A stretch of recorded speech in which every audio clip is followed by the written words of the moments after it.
This semester, we worked on the Zachry Leadership Program lecture scheduler. Zachry Leadership Program, or ZLP, is a program at A&M where students meet once a week to learn about effective leadership. In the past, our client, who's the director of the program, would have to spend hours going through student schedules to find a common time slot for meetings. This is tedious and exhausting work since the ZLP is composed of 3 cohorts of about 30 students each. We inherited legacy code that allowed students to enter their own schedules and admins to find common time slots at the touch of a button. This code was not without its flaws, however. Upon inspection, we found that the legacy website contained several bugs, including a major one that caused the entire application to crash. Furthermore, test coverage was rather insufficient, likely resulting in those discovered bugs. We took on the tasks of improving the existing system at the behest of our client. Over the course of this semester, we have greatly improved user friendliness, fixed multiple bugs, and increased test coverage of the system. So, how does the system work? First, admins will select the term for which they want students to enter the schedules. They will then create the cohorts and upload student information to the system. From there, students may enter up to 3 desired schedules based on the official TAMU course catalog information. We chose to keep the legacy implementation that relies on the official catalog instead of letting students simply enter their own unavailable times, since that is prone to more student error and would require major modification to the algorithm, which we deemed we did not have time for. After students have entered their schedule information, an admin can then run the algorithm to find available time slots and either select a meeting time slot for that cohort or contact students with conflicting schedules to make changes, and they'll proceed from there. Our specific contributions to this application focused on improvements to the administrative features. First, we spent a while exploring and understanding the legacy code. We were able to identify and fix the bug that crashed the system, which was caused whenever the admin tried to run the algorithm again after previously selecting a meeting time slot. We created a student actions tab that displayed a history of student modifications to allow admins to monitor their progress and push those who haven't made much progress in the right direction. We have the ability to enable or disable student modification for each cohort, which lets admins finalize a selected time slot. We implemented a notification to warn the admin when student modifications may conflict with currently selected schedules. For ease of use, we added the ability to add new students to an existing cohort and streamline the selection of currently active terms, which was previously confusing and overly complicated.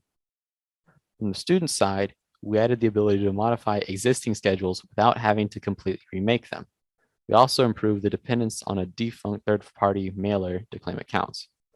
We went from having to mail a link which students would click to simply entering their UIN and email address to claim their accounts.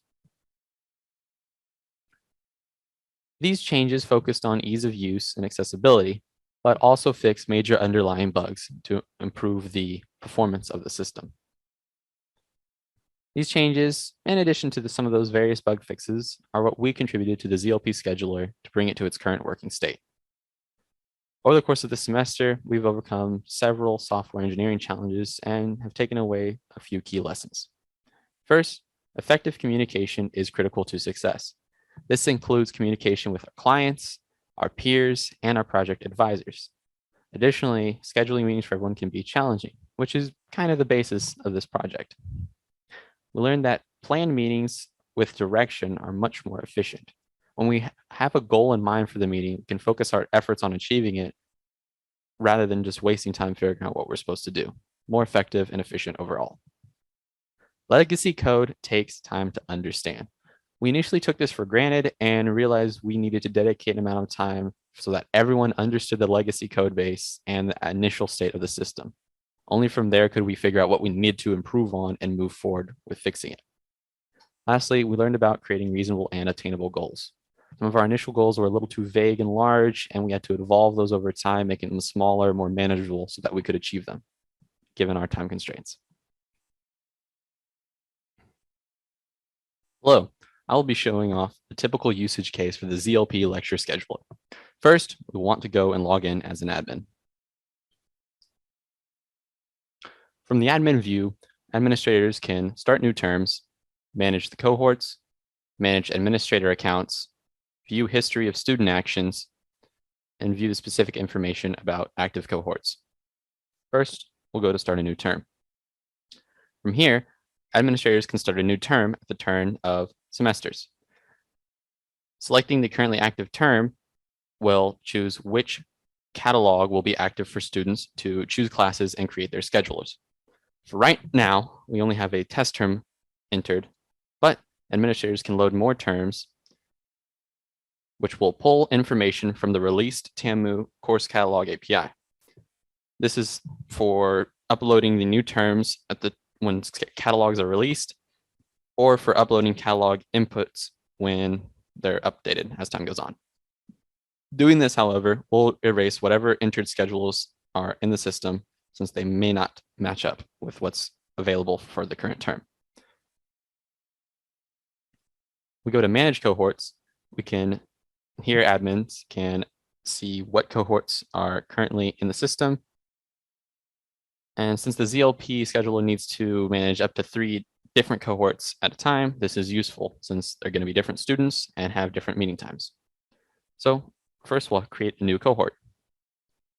Here, admins can create a cohort by entering the name of the cohort and uploading a CSV file that has lists of students' names, UINs, and email addresses. An example download is provided, so the admins know the usage format. Once they're uploaded, they can view the cohorts here to manage their information. Student information is listed here for the cohort.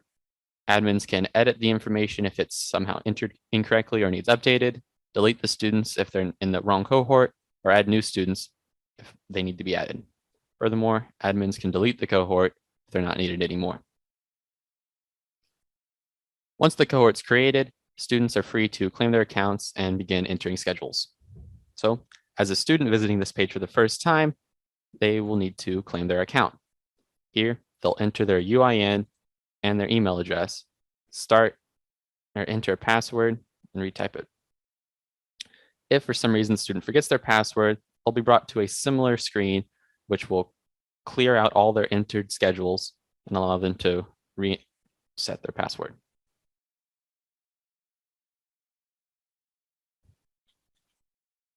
If we log in as a student, this is the page we see. Here, we'll be able to view what our current term is, add schedules, delete schedules, view our entered schedules, and edit them. First, let's go ahead and add a schedule. For a student to add a schedule, they need to enter the name of the schedule and begin filling out class information.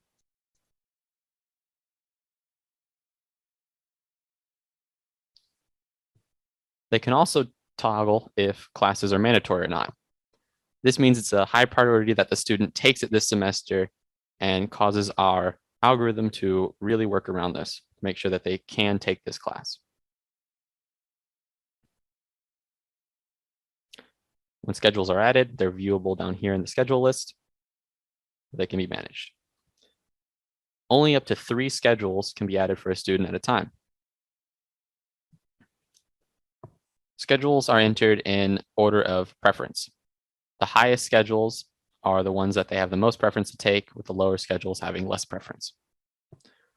When a student goes to view their schedule, they can see the entered information and edit it. Here we can see the edit has the information already entered in, which allows them to easily change it.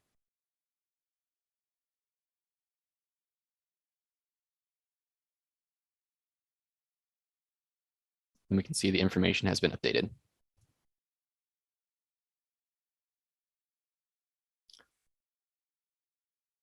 As time goes on and more students enter their schedule information, the administrators will want to keep track of this. This is where we have the Student Actions tab, which shows the history of modifications made by the students. Here we can see the schedule created, edited, and deleted.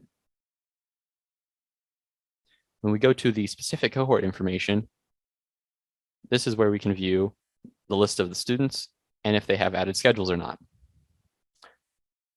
Once all the schedules have been added, admins can run the algorithm, which determines what time slot is available for all the students. We'll go to find class time. This is the view we're shown. So we have two different tables here, non-conflicted time slots and conflicted time slots. Non-conflicted time slots are those that work for all students with their currently entered schedules. We can see the day, the time, and the cost. Cost is relative to the amount of changes or modifications needed to the currently existing schedules in order to make them work for that time slot. Non-conflicted time slots work for all students with some schedule they have entered. And as we can see down here, lower priority schedules or time slots are selected from schedules that may not be the student's first choice. With conflicted time slots, there is some schedule that needs modified in order to have this time slot available.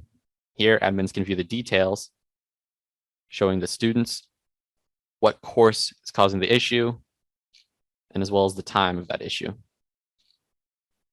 This allows admins to determine what secondary conflicted time slot may be worth looking into and having students rework their schedules in order to make that an available time slot.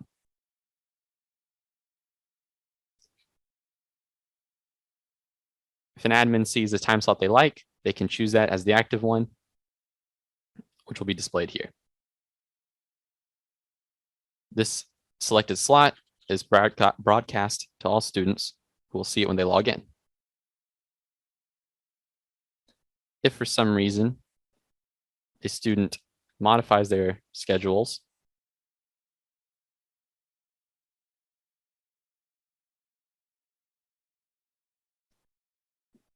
this could cause a conflict with the currently existing time. So we let admins know that some student has updated their schedule since they last selected a time and that they may need to run the algorithm again in order to ensure that the time selected works for all students. They can simply run the algorithm again.